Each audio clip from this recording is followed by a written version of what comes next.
This match is going to be decided by the Persian, y'all. This match, it's going to come down to a Persian versus Greedent match, y'all. That's what this match is going to come down to. That's what this is going to come down to. Can TERA normal Persian actually kill a Greedent with Last Resort? We're going to find out right now because I think he can probably one-shot me depending whatever he has. Alright, what's up everybody? Back with some more Scarlet and Violet singles Wi-Fi battles. Got a brand new team for you guys. I'm going to break it down, the entire team for you guys real quick, and then we're going to hop into the first match with this team. If you guys like these videos and you guys want to see this team after I go over it in more than 2 videos, let me know and I'll bring you guys a 3rd video with the team, depending on the support on the first 2 videos. So if you guys show really good support to this video and the next one with this team, I'll give you guys a 3rd video, and that's how I'll roll. So, got a really cool team here. I had recently used a Lowland Persian. If you guys missed those videos, go check it out. They should all be live on the channel right now. I threw three Wi-Fi sessions with that team up. Really solid Mon, and I actually wanted to really test out Cantonian Persian. This is one of the only Mons in the game right now as well that actually has Last Resort. That's actually a normal type, but that can actually use it pretty effectively. I think the only other one is Chansey and Blissey, and there's a few others that get Last Resort as well, but they either aren't normal types or they can't really use it that well, and it's kind of a move on their move pool that isn't that good. So it's actually a fake out Last Resort set. This is kind of a really common set on Ambipom as well, but Ambipom right now currently is not in the game, so I'm trying it with this TERA normal, Silk Scarf, fake out, and Last Resort. That's kind of what I really built this team around, so you guys will see that as I go on with this team. I threw the Magnezone on this team. The things that are really bad with the TERA normal and like the full-on like normal Persian are steel types, rock types, and ghost types. So that kind of built this team to deal with all 3 of those types for the Persian, and kind of went from there. This thing with Magnet Pool allows you to actually trap in the steel types, and most steel types have nothing really for you. There's some that run body press, but apart from that, they don't really do much to you. You can either outspeed with the Magnet Rise and actually be immune to ground moves, or you can do a shit ton of damage to them for something else to come in and pick them off, or that type of thing. So, it's Life Orb, really standard, max HP, max special attack, Magnezone. I actually threw Clodsire on this team because I really wanted a support mod on this team that's pretty much like a default switch in, because otherwise this team is actually, up until this point, it's actually really frail. It's either really slow or really frail, and I want something that can just set up rocks and come in and just do a bunch of chip damage before it dies. So I just threw a Clodsire with max defense, max HP on this team with rocks, and just a bunch of stuff to kind of stall out and get a bunch of damage on the enemy team before it dies. It's kind of the main thing, is like something to throw in when you need something to switch in. I threw the Hydreigon on this team mainly for ghost types. That's another thing I wanted on this team. I also wanted a dragon on this team. I wanted a Fairy Dragon Steel Core on this team, which worked really well with the Magnezone, this thing, and what you guys will see in a little bit. King's Rock I just threw on here. I don't know, maybe not be the best item, but I just threw on here maybe you can get some flinches with Dark Pulse. I didn't really know what else to run on this set. I was going to run Scarf or Specs, but it didn't really make sense with this team, so kind of just the move pool right there for you guys. It's kind of really straightforward. I threw Gengar on this team, Focus Sash, TERA Flying Gengar. I don't think I'll be using TERA Flying that much unless I need it defensively, but I threw it on this team anyways with kind of a unique set. I actually got Curse on here as well as like a last-ditch effort before I'm about to die, to put a Curse on like one of the last 2 enemy Mons on the enemy team, and they can't really get rid of it if they can't switch out, or they take a bunch of damage anyways from it over time. So kind of just like a last resort type thing. And I got the Destiny Bond on there as well if I can take something down with me. Apart from that, it's really hard. The Poison Ghost typing is really good typing offensively, and it's still really good. Gengar is still really good Mon. Haven't really used it, wanted to use it on this team, and I wanted a Ghost type on this team as well. And then last but not least, we got the last Mon on this team, which is the Iron Valiant. If you guys missed some of my first battle, I think the first battle actually, or the first competitive team that actually made in game, when I first got the game, when Scarlet and Violet was first released, was with an Iron Valiant. So got another one. This time it's actually a physical variant, though. The last one I had was like a mixed or a special variant. This one's actually full-on physical. It's full-on like booster energy to get the +1 speed boost and come in and just throw down some really hard-hitting moves. It's kind of what it really is. So, apart from that, that is the entire team. Let me know what you think in the comments down below. And let's get right into the first match. Alright, we are back with game number 1. I apologize, y'all. Well, you guys probably won't see it, but I actually just had a match where we were about halfway through the game, around about 10 minutes into the match, and my opponent actually went AFK, and the match was being decided by a timer every single turn. So, like, you'd have to wait a minute for the robot on the enemy team to pick a random move for them, and then we ended up winning to a timer. So I don't know if I'll actually upload that video, but I guess technically it's the second match, but the first match you guys will be seeing with this team.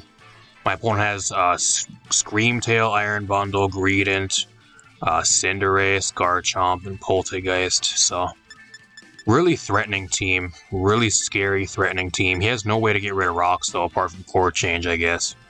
If I really want to lead Clodsire, but I think I'm going to lead something else here. I think Gengar is a really solid lead. It's decent versus most things on his team. I just can't let him sit up because he has a lot of mons on his team that can set up on me, so gotta be careful what I try to do here. If you guys like these videos, leave a like, subscribe, share the video, really appreciate it. I'll keep on bringing you guys these videos. Like I said, if this video and the next session we have with this team, the next Wi-Fi battle with this team do really well, I'll bring you guys a third match with this team. He leads with this thing. That's fine, actually. That's actually probably best case scenario for me because this thing can't set up for me for free. It's probably what he was hoping for. He probably was hoping I'd leave Clodsire so he can just freely set up on me. It's Focus Sash, which is surprising. I mean, I'm Focus Sash too, so if he sets up here, like, it still doesn't matter. Of course, Curse Body procs. Of course it does. I think the worst thing here is I think this thing actually has Recover. I think it might have Recover, Pain Split. That doesn't affect me though, I don't think, because it's a normal move. It has some type of recovery move, at least that I remember. I haven't really played against Poltergeist in a while, so I can't go for Shadow Ball here, unfortunately, so I have to Sludge Bomb. He doesn't know that I'm actually Focus Sash here though either, so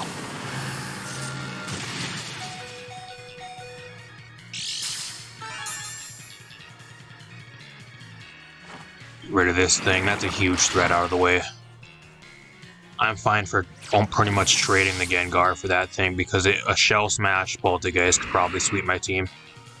And he probably had Giga Drain on his set as well, to where he can just recover all his HP back. Going to this. If he's Speed Boost, he might actually outspeed me. Why is it flying? I know when I use this thing, it was sitting on the ground. Why is his floating? Why is his Screamtail floating? That doesn't make sense.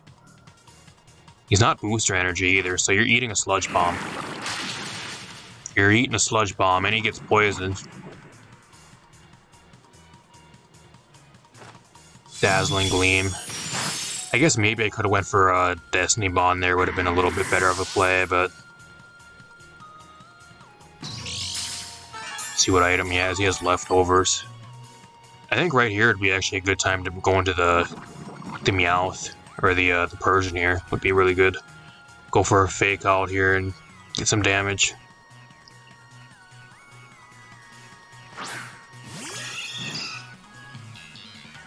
He doesn't have any Ghost types on his team either, which is great.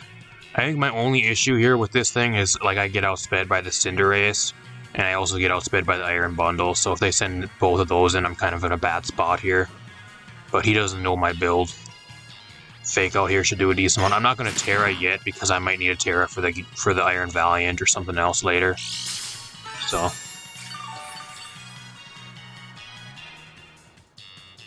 see if the poison actually kills him here. It doesn't. I'm hoping he actually switches. I really hope he switches because something's in the last resort here. This is a base 140 power move that is Stab. Granted, like, Persian's attack stat is only like base 90, but still, it still hits pretty damn hard. Now he knows my set though, so he can probably make a play off this. I'm assuming that he's going to either go into this Cinderace here, or he's going to go into the Iron Bundle. That's what I would do. I'd probably go into Iron Bundle here.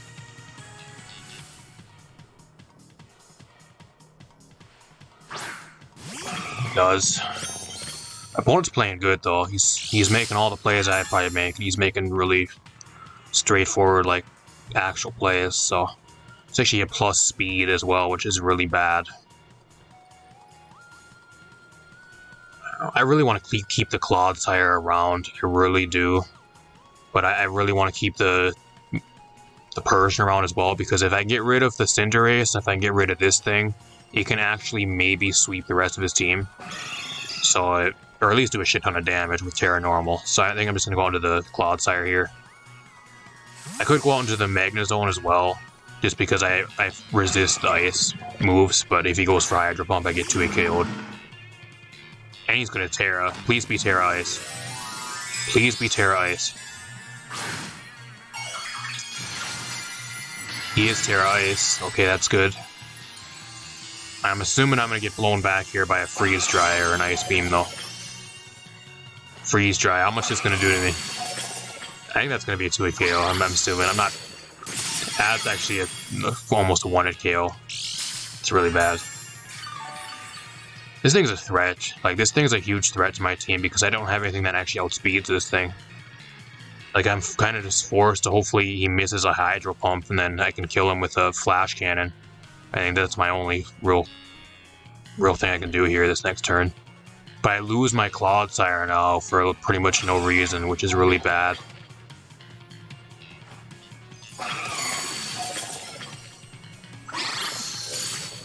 Or at least I gotta hope that the Flash Cannon does enough to this thing to where I can come in with a Fake Out and kill him on the next turn. I think that's the only other option here too, because otherwise he can maybe sweep me. Maybe the Iron Valiant can live 1, but I don't know. TERA Freeze Dry, it's gonna... I don't know if I can... I'll maybe live 1, but he'll probably be able to come in later and kill me anyways, and I'll still lose. So, I got a Flash Cannon here. Hopefully he misses a Hydro Pump. I should be able to at least live 1. I should be able to at least live 1 Hydro. He might actually swap here as well. He lands it. How much is it going to do to me? Does a lot of damage. It's actually a 1-hit KO, so that's great. This thing pretty much took down 2 of my Mons, though. Like, my Mega Zone's pretty much gone, and it completely almost one-shotted my Clodsire, so... We're in a pretty bad spot here, actually. I think that still the main threat on his team is... The Garchomp's going to be a pain in the ass, too. But this thing here is probably the main threat on his team as well. I don't have a switch into this thing. My switch into this thing was the Clodsire, and that's gone. So, like, I'm forced to sack this thing off now.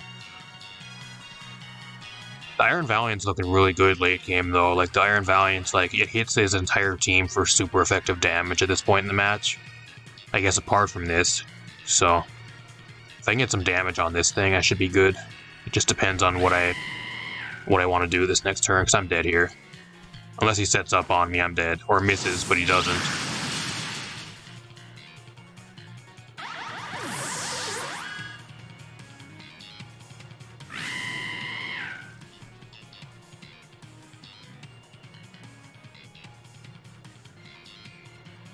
I think I'm going to go into Hydreigon here, and then I'm going to try to...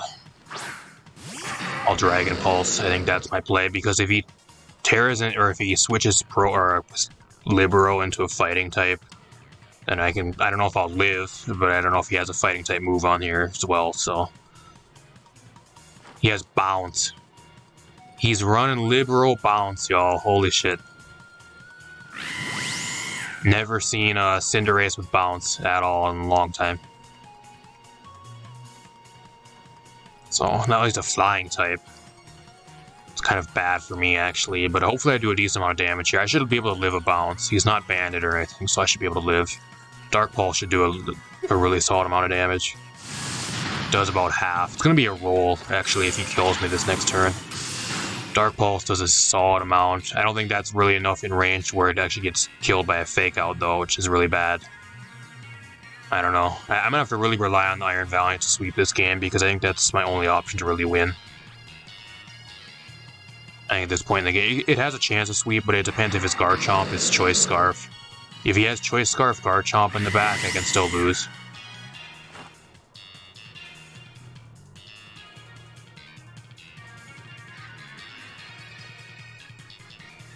I wish I had Roost.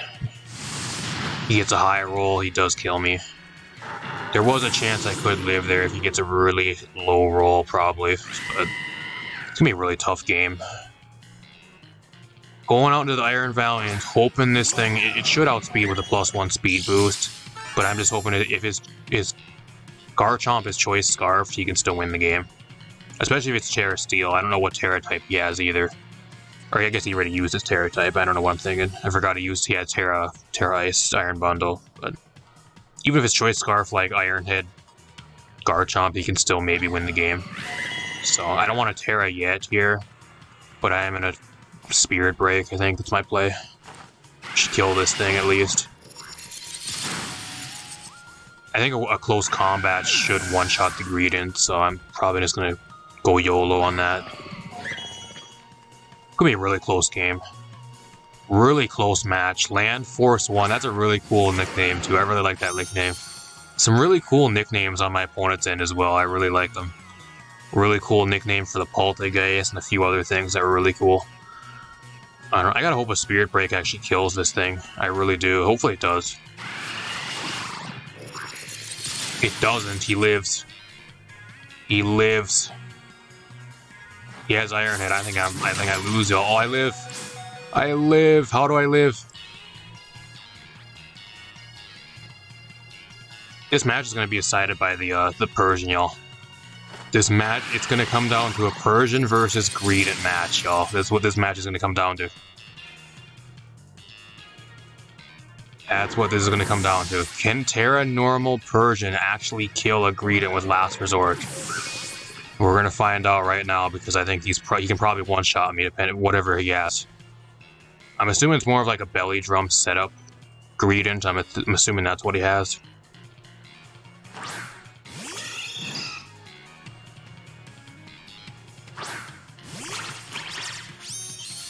I don't know, this thing's really bulky too, so I don't know how much damage I'm going to do. I'm going to TERA normal here though. I'm going to TERA normal and hopefully we can, with a fake out damage, I can one-shot afterwards. I think we might lose here though. I maybe should have TERA'd if I would have TERA'd the Iron Valiant, the Spirit Break would have killed and I wouldn't have died, and I maybe would have won the game then. I think that's my play. I should have did. I don't know. If we lose this, that's my play. That's my blunder on my end, I guess. Probably what I should have did. Moment of truth, y'all. TERA normal, max attack. Last resort. Will this kill him from this range? Let's find out. It doesn't. He probably has Drain Punch. If he has Drain Punch, I'm dead. And he has Cheek Pouch, so now I don't think I'm going to kill him again. He has Belly Drum. Okay.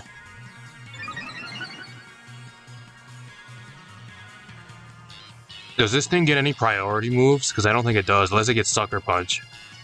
It might get Sucker Punch, actually. I'm not sure. It doesn't. Okay. Wow.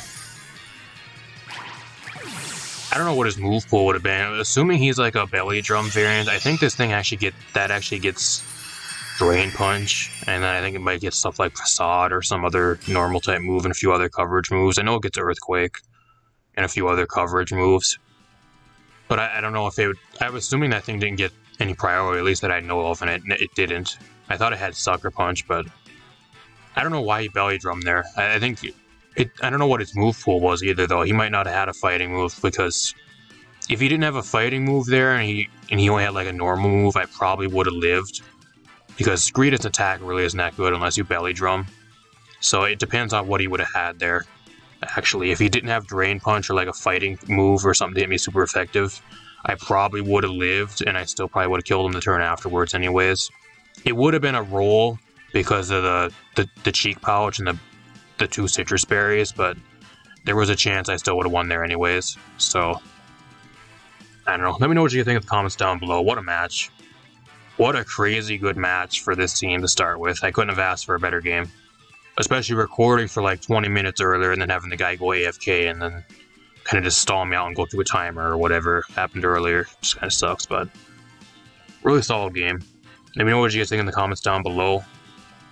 And if this video does good, in the next, I'll have another Wi-Fi battle with this team going up probably a few days after this one. And if that video does well as well with the support, I'll bring you guys a third match with this team. So if you guys like this team, show some support to the video. I'm going to get out of here. Thanks for watching, everybody. Hopefully you enjoyed. And I'll see you guys in a future video.